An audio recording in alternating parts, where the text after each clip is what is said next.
Hello, Professor Shivani. Today I'm here to discuss with you my assignment of Form 380, which is Lab 8, Probability. So, let's just start with our question number one, which is in section A. I have explained independence of variable. So, let's just start with the concept of independence between the variables, which is a variable A and B are considered independent if the occurrence of value of one does not affect the other. This is expressed through a formula over here, as you can see, which is in simple terms, if the probability of both events happening together is the product of their individual probabilities, then they are independent.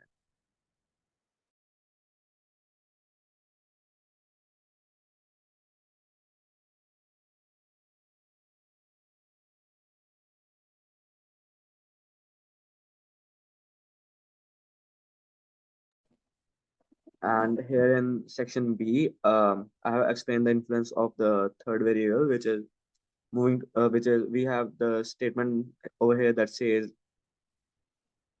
that we have a statement over there that says two variables are independent if and only if they are under the influence of the third variable. This What it means is that the two variables may seem independent when considered alone, but when you introduce a third variable, their relationship might change. So yeah. So let's talk about the third part, which is independent and assumption in graphical models. Uh, Here, the independent assumption implies that the value of current node is influenced by the parent node, indicating a form of inheritance. In graphical inheritance, in graphical models, nodes represent variables and edges represent dependencies. The independent assumptions helps in simplifying complex models by making a certain conditional independence assumptions. So here in question number D, what I did was in the diagram which I made using the AI space, I directly clicked on the smoke variable and then I queried it, and then click on the brief, and in the query section the probability is shown over here. The probability is probably less because we don't have anything added in the parent nodes yet, so these probabilities are just the random numbers. So that's it for the D part. And moving on to the E part, in this question I set the value of fire to true, and then I queried the smoke variable, and then I click the probability, which the probability is shown over here. The value of true increase because the fire variable is the parent node. So moving on to the next part, which is F part over here. In this question, I set the values of alarm and fire to be true.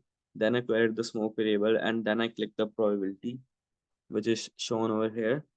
Then the variable of true increase because the fire variable is the parent.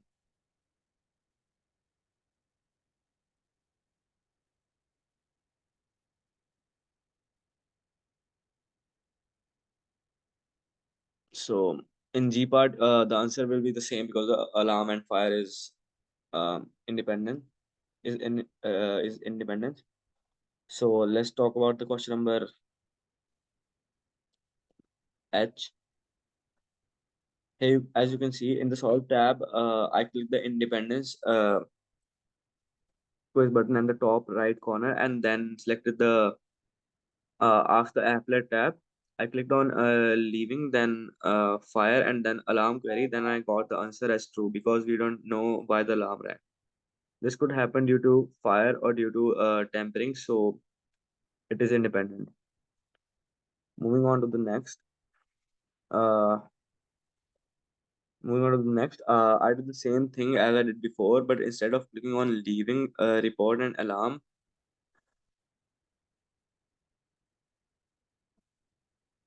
and I clicked on the leaving report and alarm, and then the answer came to be false because the alarm is directly dependent on the report. So to sum it up, understanding independence in probability theory and graphical model is crucial for making accurate predictions and simplifying complex systems. So this was all of my brief all of my brief statements about my assignments. Thank you so much for watching my video, and have a great day.